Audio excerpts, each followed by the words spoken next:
بسم الله الرحمن الرحيم وبه نستعين على أمور الدنيا والدين والصلاة والسلام على رسول الله صلى الله عليه وسلم caawa oo khamiis ah sidaan ballantu ahayd waxaan ka hadlayaa laba qodob qodobka koowaad ee caawa aan ka hadlayo waxa weeye ahlu beydka rasuulka calayhi salaatu wasalaam inaan been laga sheegin abtirsiinta iyo in ummatu maxamed la yahay waa kala gooni weyn abtirsiinta آيات قرآن إلهي وحكوه ما كان أبا محمد أحد من رجالكم ولكن رسول الله وخاتم النبيين رسولك عليه الصلاة والسلام نكينا مودالين وآباء معها حكمة وين باكو جرت مركا إنان أهل البيت كلا يسكا شيئا كرين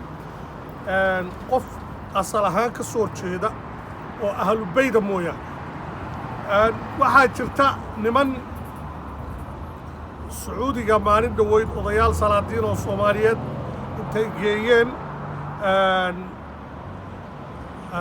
Sheekh Isxaaq aftirsiintiisii akhriyay waxaan rabaa markaa laba qodob inaan u kala saaro qodobka koowaad waxa weeye magaca Sheekh Isxaaq ama Isaaq waa laba magac oo kala duwan Sheekh Isxaaq iyo Isaaq dadku Isaaq bay u yaqaanaan qabiilada laakiin nimankan hadlay waxay yidhaahdeen magaca waa Sheekh Isxaaq Axmed Maxamed Xuseen Cali Mutahar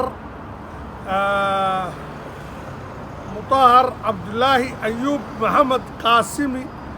Axmed Cali Ciisa Yaxya Almunaqab Athaqiy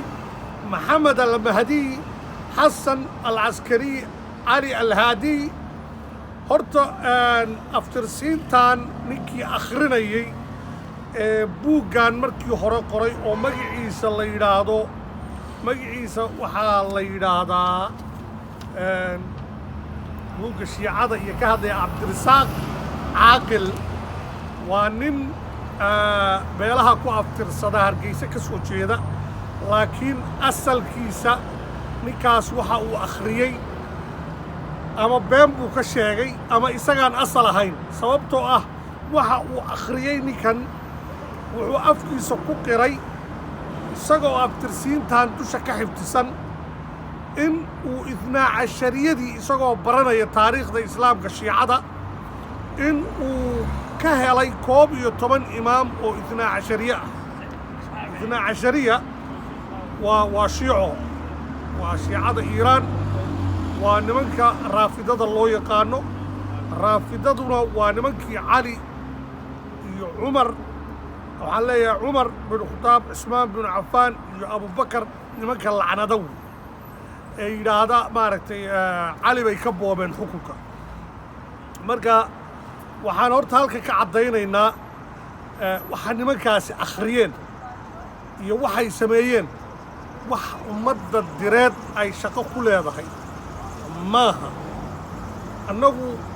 anigoo ku hadlaya afka shacabka qowmiyadda direed ee geeska Afrika iyo qurbo joogta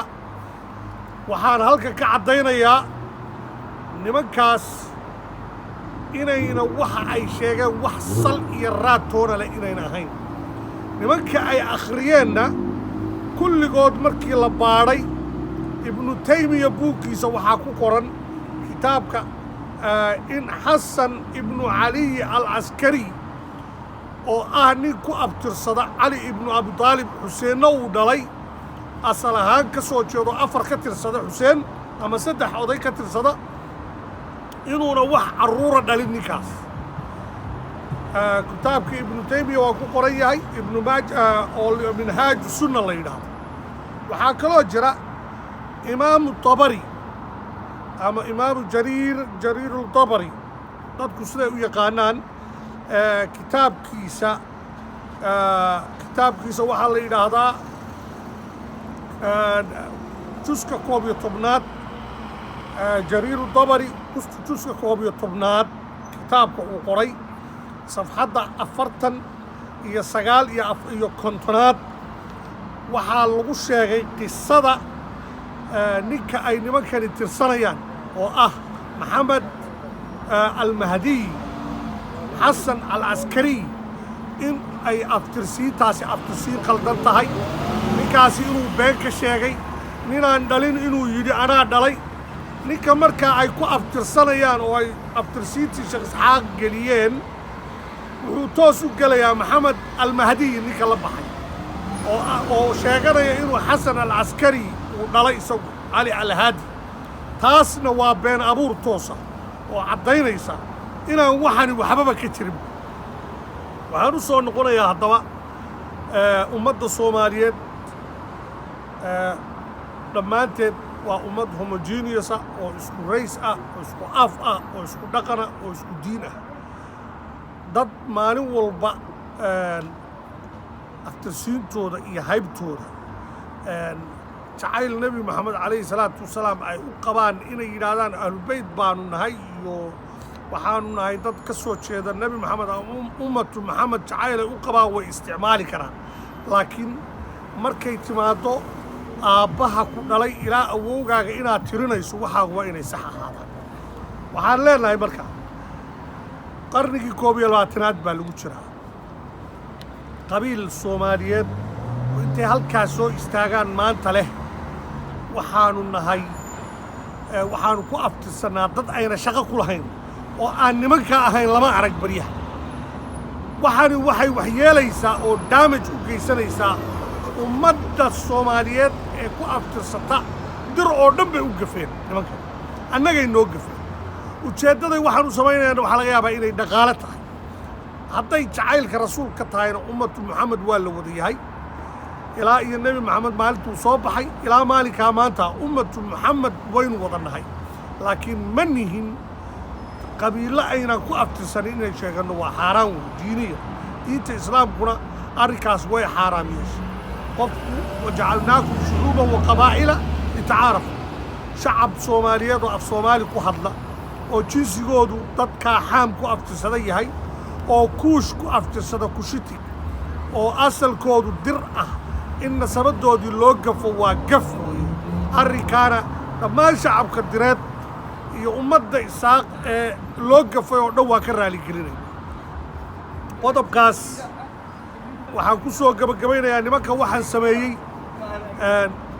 waxaanay hubinna la soo shir tegay war waa isaaq binu axmed baan nahay markay lahaayeen binu haashim baan nahay wayba koobnayda maanta shiicadii bay noo soo tiriyeen 12 imaam oo 12 bay xisaabsadeen oo imaamyadii shiicada ay xisaabsanayeen taas ma waxaan marnaba ka aqbalayna ma sunnada islaamka dhammaan waxaa la isku raacay maxamed al-mahdi xasan al-askari inuuna dhalin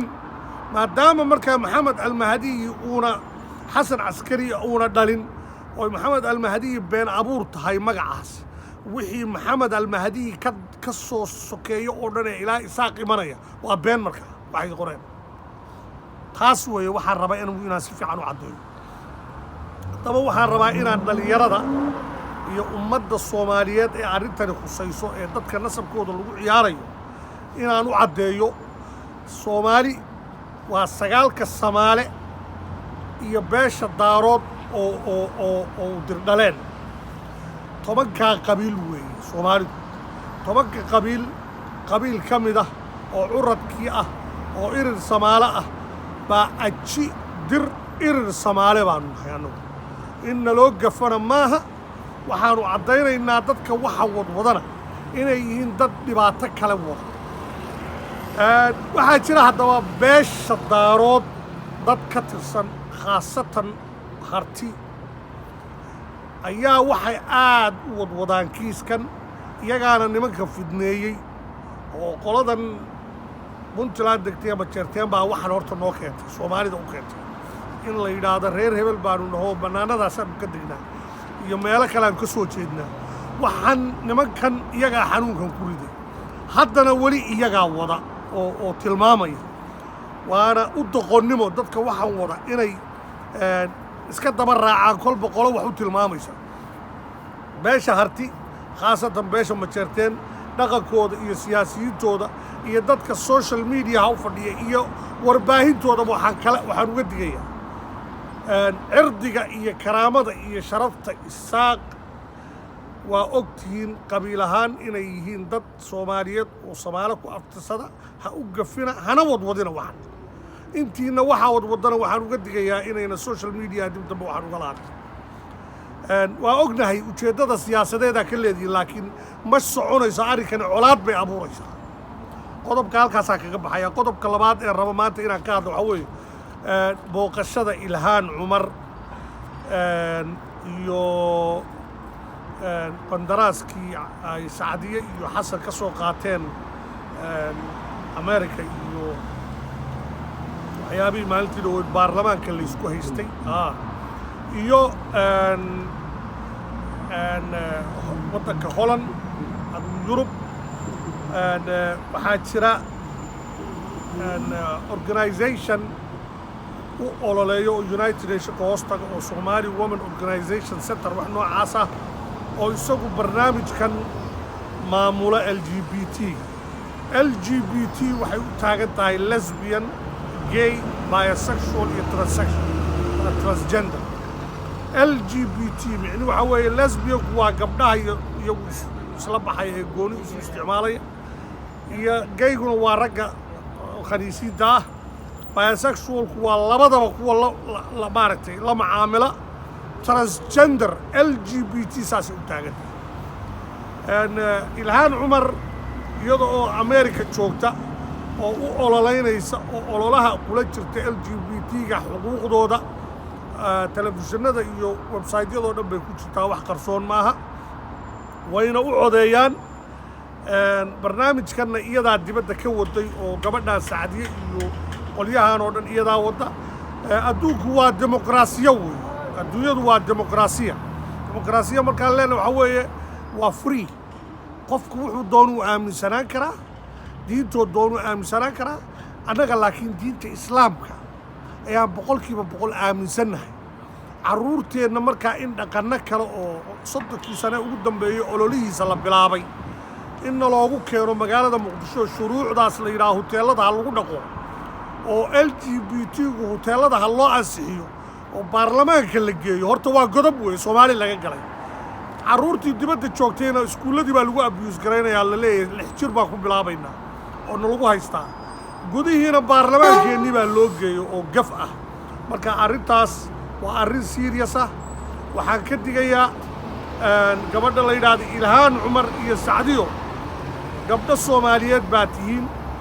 gabdho Soomaaliyeed idinku oo waalid ah in waxaa la idinku arko inaa u ololeynaysaan ama aad difaacaysaan waa arrin diinta islaamka opposite ku ah halisna ku ah carruurtiina mustaqbalka booqashada madaxweyne Ismaaciil Cumar Geelle waxaa ka dhacay muran badan oo allaamiyada la xidhay iyo buuq badan oo beesha daarood qolyaha social mediaha uga hadla ay Ismaaciil ku kiciyeen oo ay ka soo horjeedaan horta Ismaaciil waa oday Soomaaliyeed waa madaxweyne Soomaaliyeed marka labaad wuxuu madax u yahay dawlad Jabuuti la yiraahdo oo Soomaaliya la daris ah oo dad Soomaaliyeed ay ku nool yihiin marka saddexaad waa oday direed saddexdaa arrimood dartood waxaan ka digayaa dadka mucaaradka ku ah Ismaaciil siyaasaddiisa way mucaaradi karaan laakiin isaga shakhsi ahaantiisa iyo dadnimadiisa iyo qoyskiisa in wax loo dhimo ayaan uga digayaa dadka ka joojiyana leeyahay arrinta gabagabadii arrinta maanta aan u soo gabagabaynayo waxa weeye fariin aan u dirayo beesha daarood siyaasiyiintooda iyo mas'uuliyiintooda iyo dadka xilalka u haya iyo khaasatan dadka social media ka hadlayta walaalayaal intii farmaajo xukunka ka degay waan idin darsaynay qaabka aan wax u mucaaradaysaan iyo qaabka wax u dhaliilaysaan waxaa nooga muuqda inaa abuuraysaan xaalad dalku uu muran galo oo xitaa aftirsiimihii dadka iyo dhaqankii aynu lahayn oo dhan aad buuq gelinaysaan hadhowna waxaa iman doonta doorashada markay tagto inaa cidlo ku dhacdaan keligiin waxaan idin leeyahay dad samaysta